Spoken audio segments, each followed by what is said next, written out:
আসসালামু আলাইকুম রহমতুল্লাহি ওয়া বারাকাতু।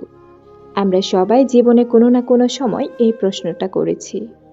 আমি এত দোয়া করছি, কিন্তু আমার দোয়া কবুল হচ্ছে না কেন?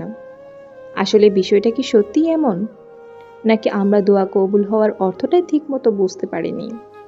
রাসূলুল্লাহ সাল্লাল্লাহু আলাইহি ওয়াসাল্লাম বলেছেন, আল্লাহর কাছে করা কোনো দোয়াই বৃথা যায় না। একজন মুমিন যখন দোয়া করে, তখন আল্লাহ তাআলা তিনটির একটি করেন। হয় তিনি তাৎক্ষণিক দোয়া কবুল করেন, অথবা তার বদলে কোনো বিপদ দূর করে দেন, অথবা আখিরাতের জন্য তার প্রতিদান জমা রাখেন।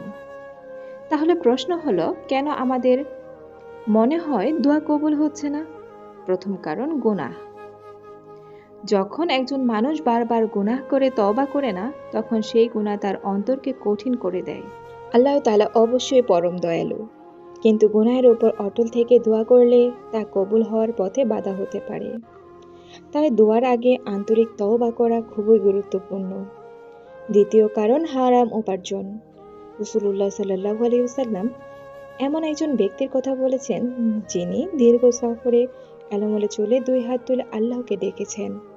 বাহ্যিকভাবে দোয়া কবুল হওয়ার সব কারণই আছে, কিন্তু তার খাবার হারাম, পানীয় হারাম, পোশাক হারাম, উপার্জন হারাম। তখন রাসূলুল্লাহ সাল্লাল্লাহু আলাইহি ওয়াসাল্লাম বললেন, তার দোয়া কিভাবে কবুল হবে?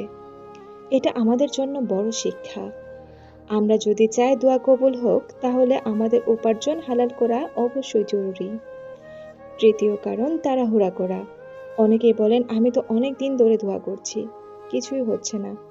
রাসূলুল্লাহ সাল্লাল্লাহু আলাইহি সাল্লাম বলেছেন, বান্দার দোয়া কবুল হতে থাকে যতক্ষণ না সে তাড়াহুড়া করে বলে, আমি তো দোয়া করলাম কিন্তু কবুল হলো না।